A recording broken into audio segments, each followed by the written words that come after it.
রংপুরের কাউনিয়া উপজেলার মিরবাগ ধর্মেশ্বর গ্রামে টয়লেটের সেফটি ট্যাঙ্কির ভেতর থেকে 4 বছর বয়সের শিশু দোলামনির গলিত লাশ উদ্ধার করেছে সেনাবাহিনী।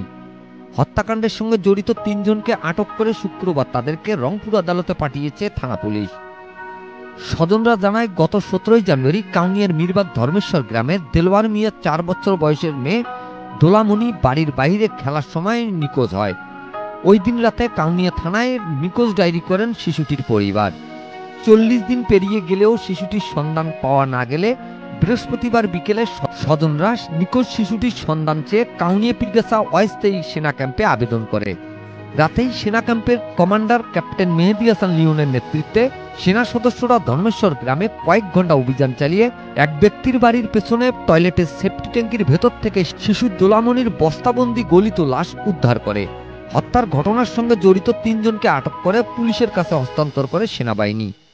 এদিকে নৃশংস হত্যাকাণ্ডে শিশু দোলামনির মায়ের আজারি কোনোভাবেই থামছে না।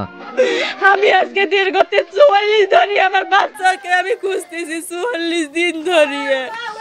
আর কালকে আমি আমার বাচ্চার মরা লাশ, পচা লাশ পাইলাম। তবে দীর্ঘদিন পর হলেও অবশেষে শিশু মেয়ের গলিত লাশ পেয়েও ধন্যবাদ জানিয়েছেন সেনাবাহিনীকে। সাহায্য করছে ওদেরকে, অনেক ওনাদেরকে জানি আল্লাহ ভালো রাখে। স্বজনদের দাবি, পাওনা টাকাকে কেন্দ্র করে প্রতিবেশী নুরুল এবং তার সহযোগীরা শিশু দোলামনিকে হত্যা করে লাশ গুম করেছিল। তবে এটি পরিকল্পিত হত্যাকাণ্ড নয়, এর সঙ্গে অনেকেই জড়িত থাকতে পারে, কারণ শিশুটি নিখোঁজ হওয়ার পর বাড়িতে চিঠি পাঠিয়ে মুক্তিপণ চাওয়া হয়েছিল। ওনার মুখের ভাষ্য অনুযায়ী 1 বছর আগে 150 টাকা নিয়ে একটা কম বেশি হয়েছিল, কাজী ঝগড়া হয়েছে। এই 150 টাকার বিনিময়ে আমার সন্তানটাকে মারি ফেলেছি, এর মুখের ভাষ্য। কালকে কাউনিয়া থানায় ওখানে জিজ্ঞাসাবাদ করছে, শুনছি আমরা। এখন এর পরে যে কি রহস্য আছে, আরও লোক আছে ওখানে, যদি কোনো কিছু বাইর হয় তারপরে আমরা এর বিরুদ্ধে অ্যাকশন নেব। এদিকে পুলিশ জানায়, হত্যাকাণ্ডে জড়িত ধর্মেশ্বর গ্রামের নুরুল ইসলাম, তার ছেলে মামুন মিয়া এবং প্রতিবেশী সুমন মিয়াকে গ্রেপ্তার করা হয়েছে। গতকাল বাংলাদেশ সেনাবাহিনীর লোকেরা তাকে নিয়ে গিয়ে জিজ্ঞাসাবাদের এক পর্যায়ে সে এই যে দোলামণি, 4 বছরের দোলামণি, তাকে হত্যা করার কথা স্বীকার করে। এবং তার দেখানো মতে সেনাবাহিনী সহ বাংলাদেশ পুলিশ কাউনিয়া থানা সেখানে উপস্থিত হয়ে এই মৃতদেহটা সেখান থেকে উত্তোলন করি।